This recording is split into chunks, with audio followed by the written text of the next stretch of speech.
a property is purchased during the marriage, it becomes marital property. Marital property. Okay. That's the general So classification I when give both the of them property. are in marriage and they buy the property Yeah. together Yes.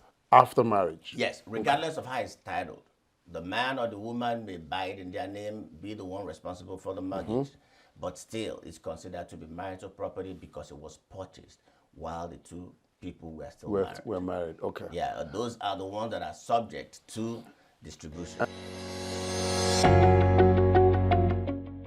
Welcome to Sold 100 TV. All right, so welcome back to Sold 100 Real Estate Talk Show. My name is Dr. Billy Okoye, your real estate doctor. And today we're going to be discussing all the legal issues surrounding real estate. You know, folks buy houses and there's certain issues that surround real estate illegally that they tend to ask us. And, you know, as professionals, we are realtors. We are really not attorneys. So though we'll try to answer it because there's real estate law, but again, we don't wear the hat of an attorney. So today we went out to find who can help us to kind of address the questions. Because you know how we get our questions in, we ask our viewers to text it in. You can text your question on the number below, or you can email it at talkshow@sold100.com, or you can Zelle it in if you know how to Zelle a question. You know what I mean? That's a joke, by the way. But you know, so we got all these questions, and we went out there to say who's got the knowledge, who's got the bandwidth to address all of these questions.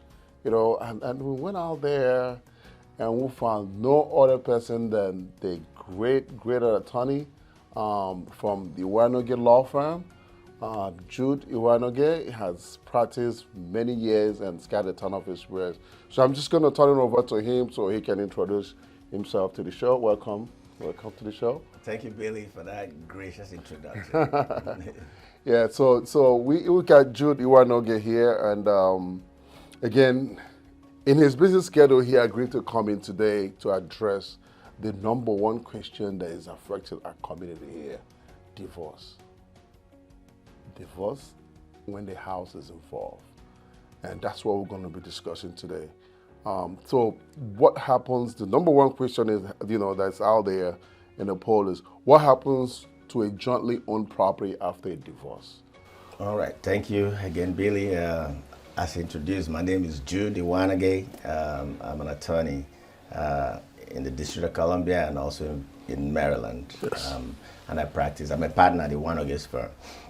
Well, to go directly to your question about what happens with a property after a divorce. Yes. There are several different things that happen from the moment of separation up until the property is up to be distributed, because that is what happens when a divorce happens. The court or the parties make a determination as to how they want to proceed with their real property, which is the subject of, we know, that Sold 100 we're interested in. Yes. So for the real property, the parties sometimes reach an agreement as to what they want to do with the property at the time of divorce. They may decide to put it in the market to sell it. They may decide to keep the property up until a particular time in order to sell the property, or they might decide to transfer the property to one of the spouses or the other, or even transfer it to the children, which sometimes happens. But generally, if the court gets involved, the court then has to do what they call an equitable distribution of the marital property. Okay. Which means that if the house is going to be sold, Okay. for example, the court makes a determination as to what percentage interest does each spouse have In the when property. the property is sold. Okay. After all the money for both the trustee that is appointed for the sale and all other costs associated with the sale of the property have been taken out, whatever is left, if there's equity in the property, is what gets divided. There are factors that the court looks at to make that determination. They look at the contribution of the parties during the marriage, which includes the monetary contribution and non-monetary contribution. Because in some scenarios, you may have a spouse, it could be the man, it could be the woman, who is the one staying at home, taking care of the children, or doing other things, while the other one is out working and making money. So the court has to weigh all those things to see what contribution did you make to the marriage in order to determine what your equitable interest is going to be. Generally, I mean, this is if the property is on 50-50, correct? well, not if it's owned 50-50. Because we'll have to get that. That's another question out here.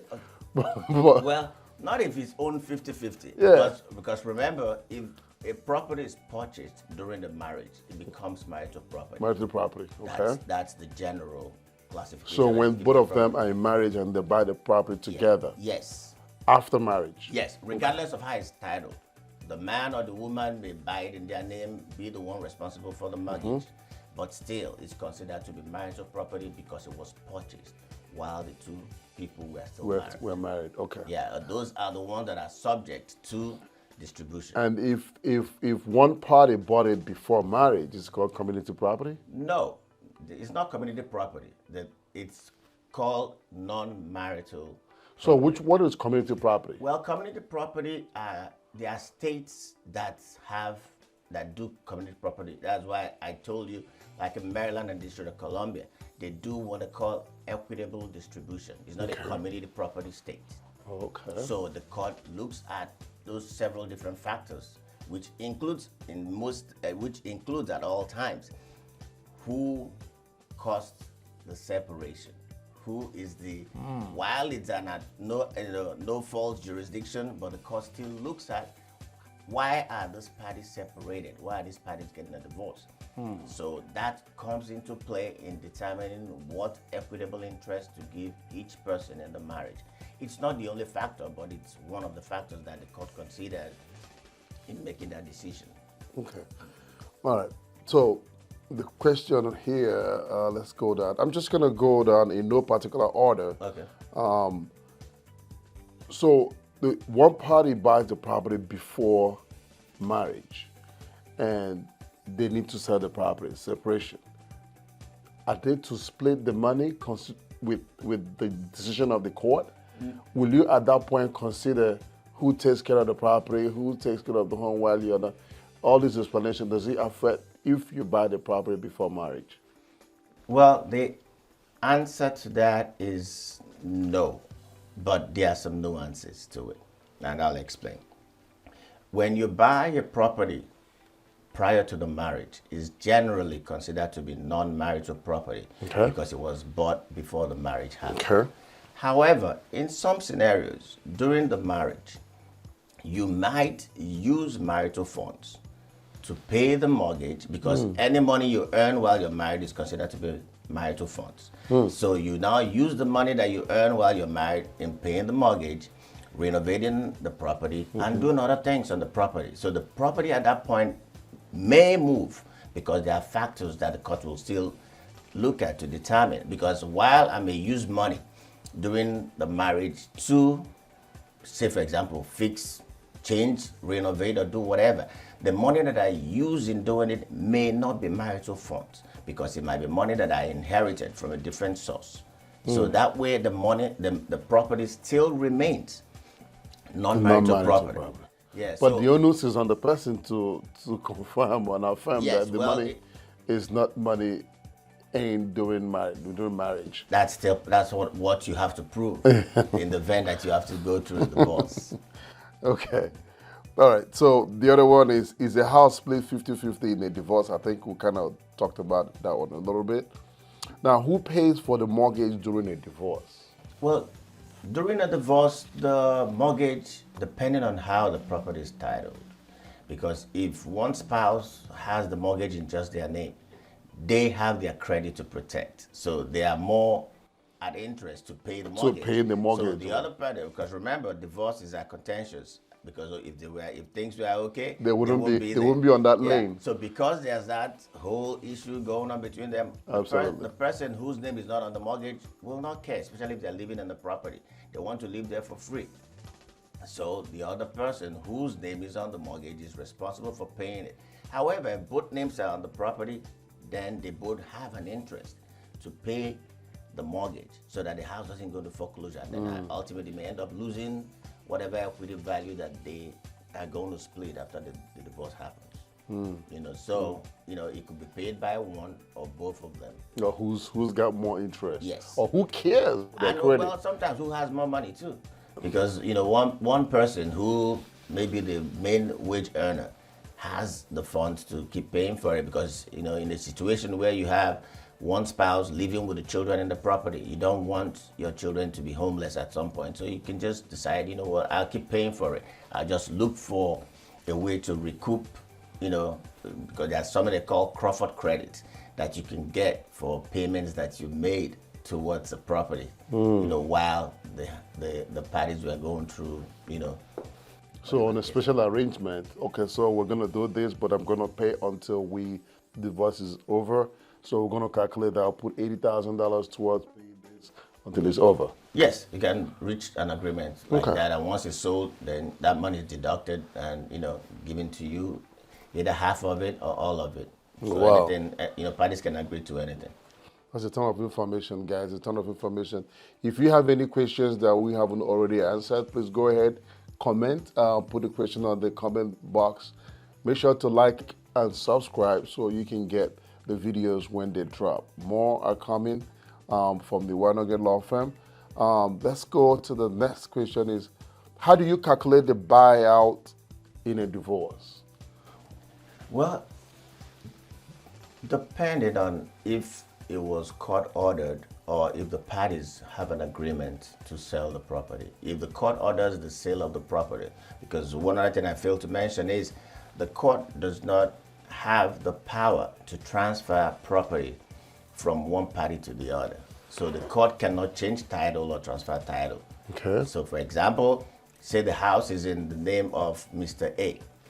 The court cannot transfer the title of that property from Mr. A to Miss B. The court can only order a sale of the property, and then a trustee is appointed who will be responsible for making that happen. So once the property is sold, goes directly to your question is, when it's sold, the trustee generally gets their money. Then every other expense that goes into making sure that the property is sold, like Household 100 will do it. Make sure that the property is top notch, Right. to get the best value out of it. So Correct. there might be some, construction, renovations, or a touch-up that needs to be done. So all that money gets taken out for whoever may have advanced it or however that money came. And then when all that is done and all the closing and everything is deducted, whatever is left, then the parties split depending on the equitable interest that the court has given them. If it's 50-50, then whatever is left is split 50-50. If it's 40-60, it's split in that way as well. In a scenario where the divorced spouses reach an agreement to sell without the court intervention, then the cost is generally lower, because most times they don't have a trustee who they're going to pay, because you don't pay a trustee, pay an agent, and still pay other things. So they are only dealing with,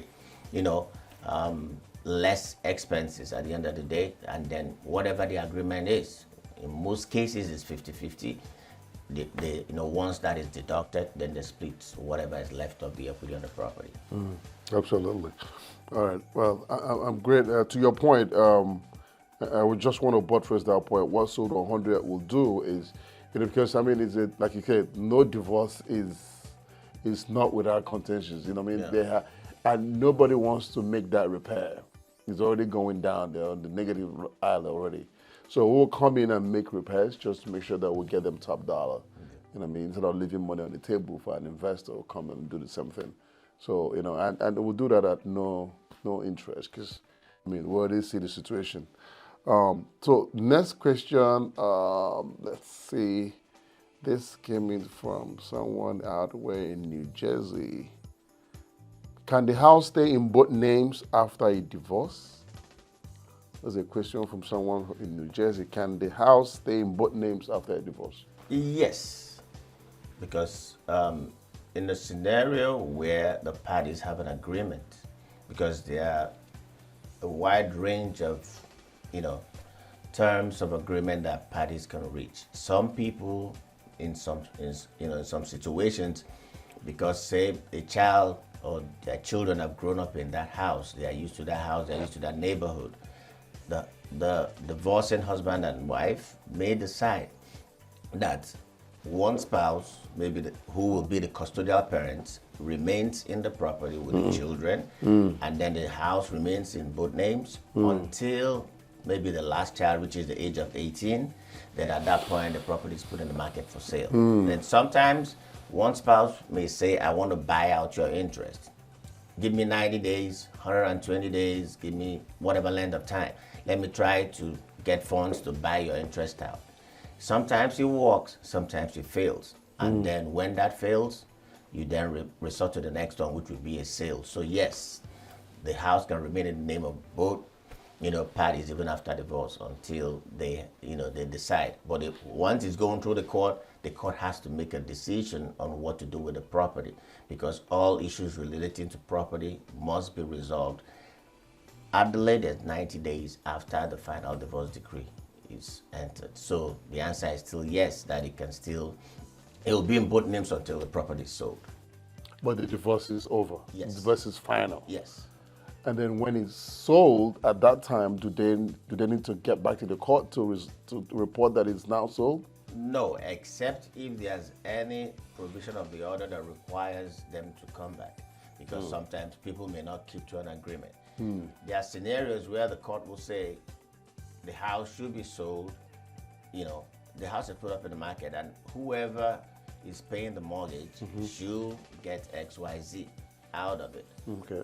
So that party may not pay the mortgage, which may raise a new issue that may require them to return to court for the court to make that decision as to, okay, what now happens since this person didn't pay. Is that called a breach of agreement?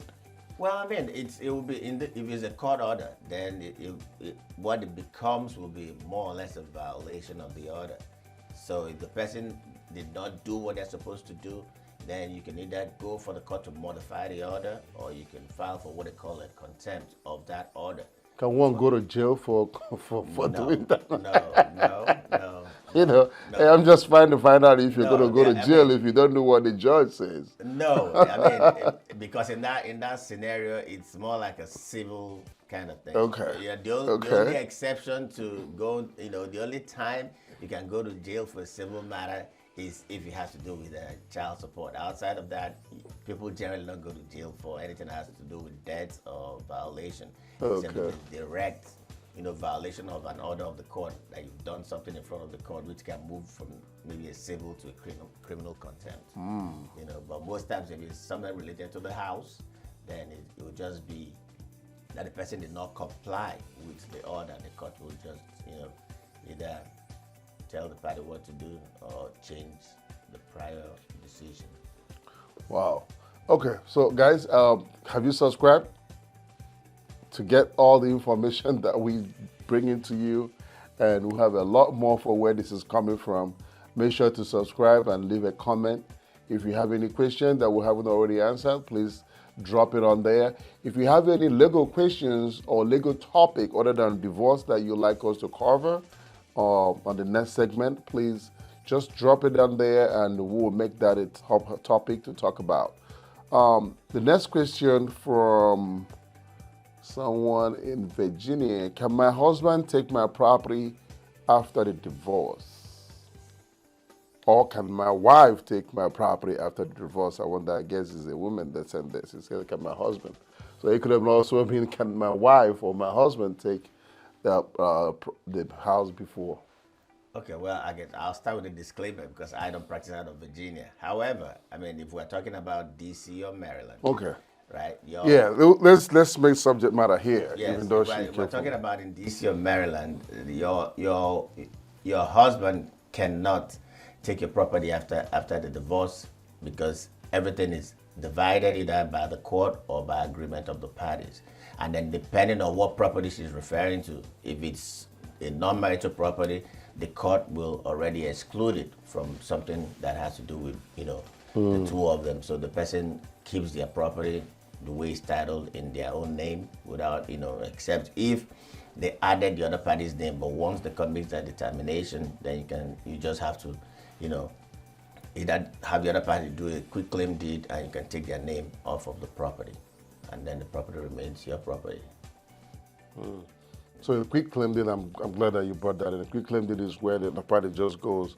And I understand the last, we had a title company on the show, and if you want to listen to, if you want to watch the program where we talked about quick claim deed, go ahead and after this segment, click on the next video that's coming up. It's on the title issues and title companies, and you can hear how I would discuss quick claim and the process of doing a quick claim. Quick claim is, can you explain to them what a quick claim is? Quick claim is where one party who has an interest in real property, more or less gives up their interest in that property, Correct. allowing the other party to have, 100% right or stake in that property. So you're more or less giving up your interest and handing it over to the other party so that they solely own it.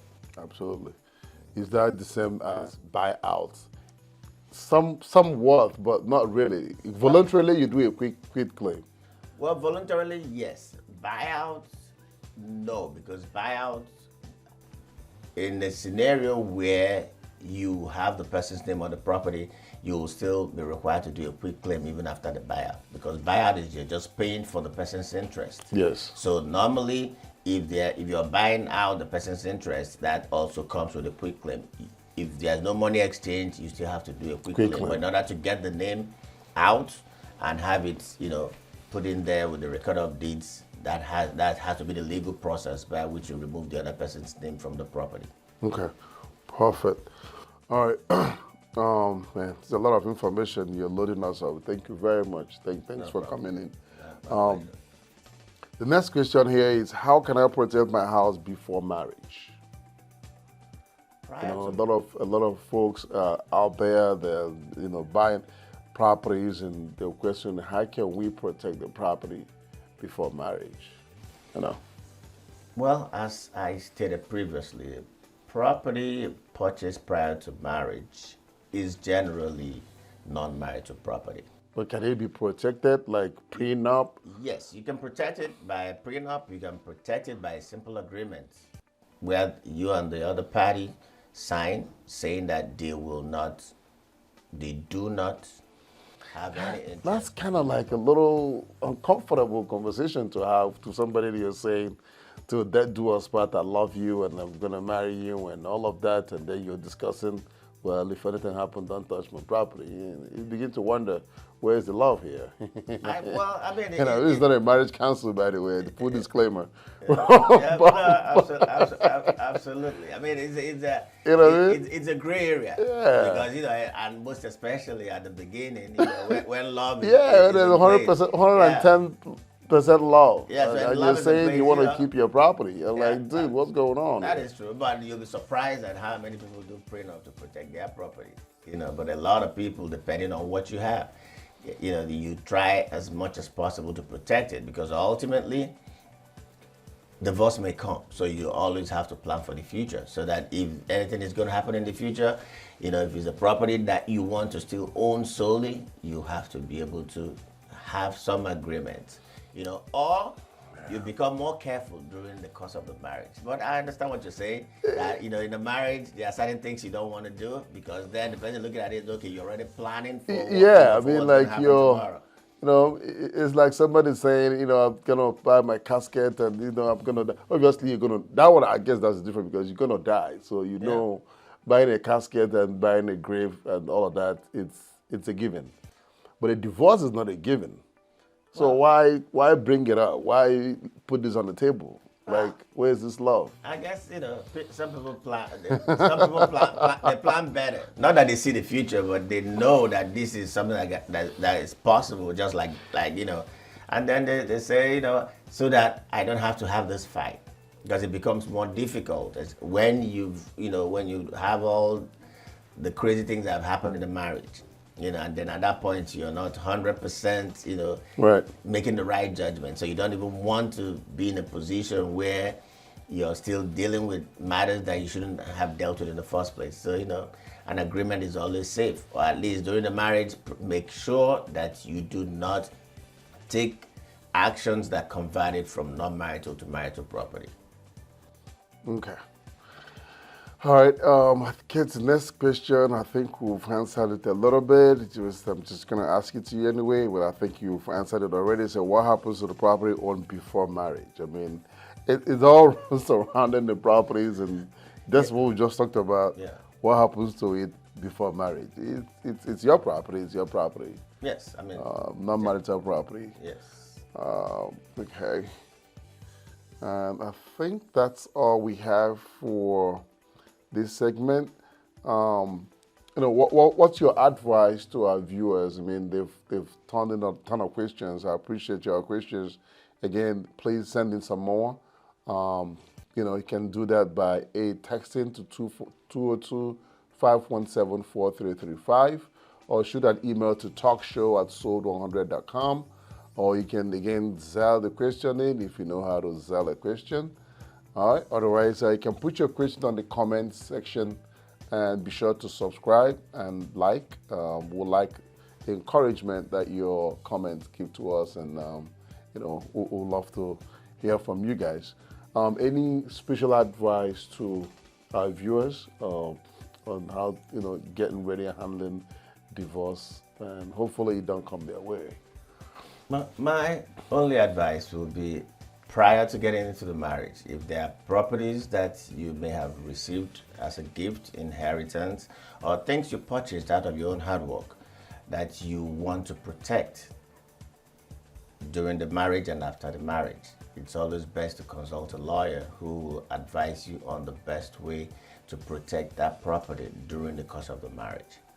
Similarly, when you get to the point where you feel that I can't do this no more, I don't want to stay in this marriage, and you want to move on and get a divorce, at that same point, talk to an experienced attorney who understands the nuances of marital property distribution and things that have to go with it. Because a lot of people sometimes feel, okay, this marriage is not working, I'm moving out.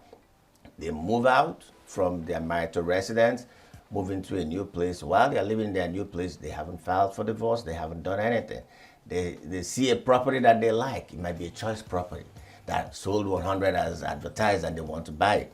They go out, buy the property while they are separated, not knowing that even though you're separated, it's still marital property. Marital property. And then they go ahead, purchase it. When it now gets time to divorce, the court is still going to turn around and divide that property, still based on whatever equitable interest the court finds. But, rather than maybe 50% or more or whatever, the court may give a lower. But either way, you're still dealing with the issue of trying to split what you did not think in the first place was going to be considered to be marital property. And what happens if there's no equity in the property? Well, if there's no equity, then there's nothing to share, really. If there's no equity, then... How about what if there's negative equity? And then, come on, let's share the negativity in this property. Well, if there's negative equity, this may surprise you, but the court does not only share assets, it shares liabilities. So debts are also shared. There you go. Once they are marital debts. So, great. Thanks for coming in. Any last-minute advice to our viewers? Because, you've given us a ton of information here. I do know that we get, as realtors, we get called in to come in and help to take care of the court order, which is sell the property if it's court ordered. If it's not court ordered, sometimes the agreement between the both parties, the couple will be, we need to sell that property because we are calling it part. And we come in and we take it as a job. We're not here to take sides, and we just simply, we don't even discuss that at all. We just, hey, this is the job, we want this sold, and we just get it sold. Any last-minute advice to our viewers in all of this, so we can? Well, ultimately, at the end of the day, the parties who are divorced or in the process of getting divorced want to make sure that whoever comes in to help with the sale, just like you rightly pointed out, comes there as an independent person and not pick any sides or try to do anything that will benefit one party over the other. They both want the house or property sold at the most price. and to get the most out of it. So that is the most important thing, to maintain that confidentiality that they want, because the lawyers will do what they need to do, have that agreement done, and then choose a reliable and competent realtor like Sold 100 to come in and help with that part of the process, because it's always a difficult process. Yes. Depending on how long the marriage has been and depending on how long they've had that property, because there are sentiments attached.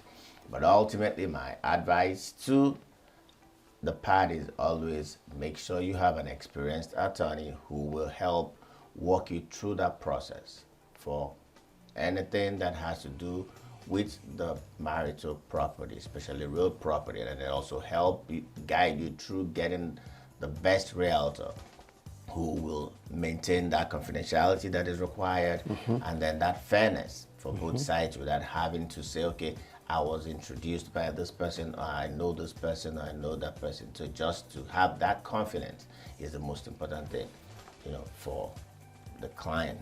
Absolutely. Absolutely. Thank you very much. Thanks for the confidence that you placed in Sold 100. We have, we hold you and your firm to very high esteem, and to that we say thank you.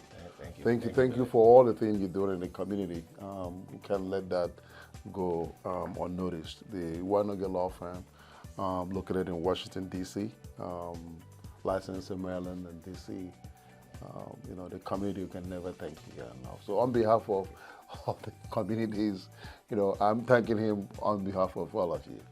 All right. So how can they contact the firm or contact you if they do have any further questions? Well, our office is located in Washington, D.C. It's on Monroe Street, 1026 Monroe Street, Northeast Washington, D.C. And our phone number is 202-347-7026. That would be the best way to reach us. Okay. And the website that they can? Well, www.iwanagazefirm.com. Okay. Perfect. So that you guys got it now. If you can't reach them on there, you can give us a call. You can put contact on the comment section. And again, like I said, go ahead and subscribe, because he's going to be back to talk about probate. What is a probate? What happens when a party dies, when the breadwinner dies, when the kids are left with the house, and the spouse is left with the house, or something happens and the house has to go into a probate? How do you handle this? What are all of this? So he's going to be back, and we'll be talking about this. He'll break it down. So make sure to subscribe so that you can get that video when it drops. And like we always say, whenever the condition of the property and you want it sold, we'll get it sold here at Sold 100.